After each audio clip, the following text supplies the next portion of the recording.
welcome to a brand new episode of Coming Distractions brought to you by the Nerdpocalypse podcast. I'm your host, Jay. Okay, so this is a review of the 2018 release of First Man, starring Ryan Gosling as Neil Armstrong, Claire Foy as Janet, Shearon, Armstrong's first wife, and Corey Stoll as Buzz Aldrin. So this movie probably had one of the most interesting trailers I saw this year.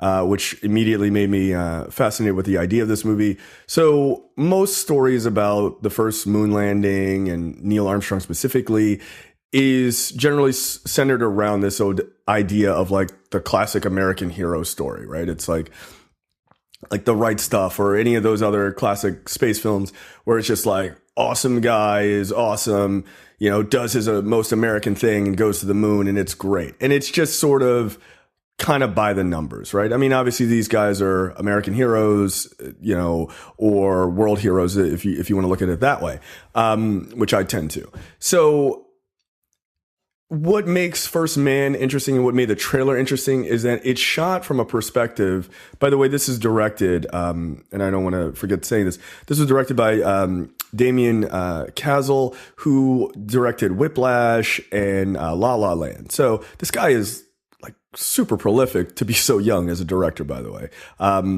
I have a feeling that this movie will likely be nominated for Best Picture, which would give this guy 3 nominations for Best Picture before he's 40, which is insane.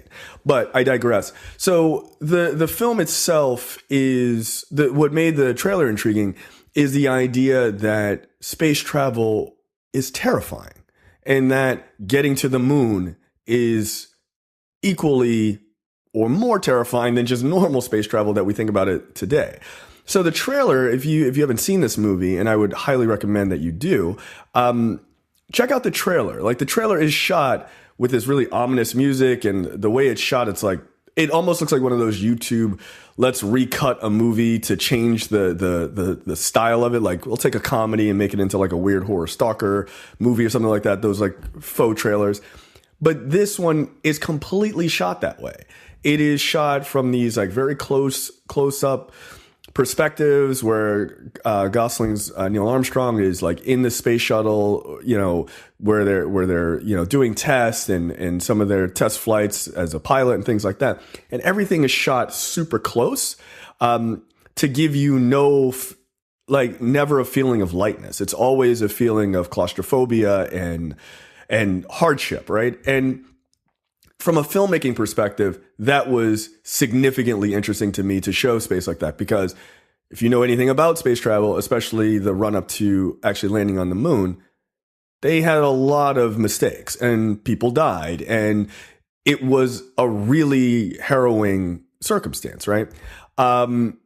So the film really leans on that. What it also does, which I think is where some people were not sure about this film, is it is very much a character study into Neil Armstrong. It's not just a study of American awesomeness that is space travel, right? So it deals with Armstrong, the man, far more than anything else. Which isn't to say that the space stuff isn't a significant portion of it, right? It's obviously him, you know, training to go to the moon eventually.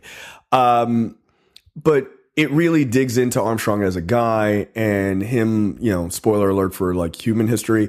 Like he loses his daughter very early on through what I assume was cancer. And that is kind of a motivating force for him to have this sort of very stoic personality.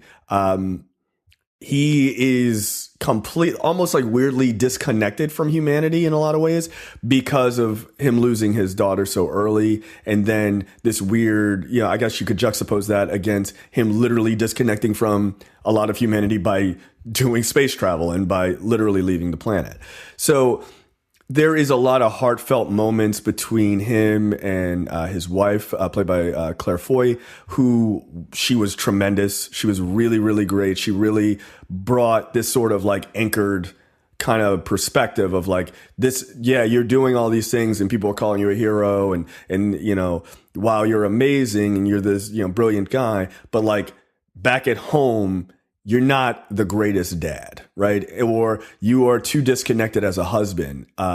So you need to do those great things because you want to do those great things, but you got to still be here like for us as people in your family, people, your loved ones. So I thought that was a really interesting perspective. Again, really digging into Armstrong the man. That being said, Ryan Gosling as Neil Armstrong was awesome. Like, he was really great. It's weird because Gosling kind of jumps. Sometimes I think he's really good in things, and other times I'm just like, I don't know why he was cast for this. But the guy is a real talent. Like, he really is. And I think he's especially very good at these sort of like quiet, introspective roles more than anything else. Although he does have some pretty good comedic timing, which I rather care for. So yeah, the guy can pull it off, and it's really fascinating. And again, the space travel scenes and the preparation for space travel are just brutal. They are brutal, and I'm not comparing Damien Chazelle to this director like for a one-for-one, but people who are real film buffs will understand what I mean when they see this, which is this feels like a Stanley Kubrick film in a lot of ways. And what I mean by that is it is exhausting. It's a little slow in the middle, but never to the point where you become disinterested. It's the 1960s, and like things don't move at a breakneck speed. They just don't. So, but it's Kubrick-esque in the perspective of when you leave the movie, you feel like you went through the training program to get to the moon, right?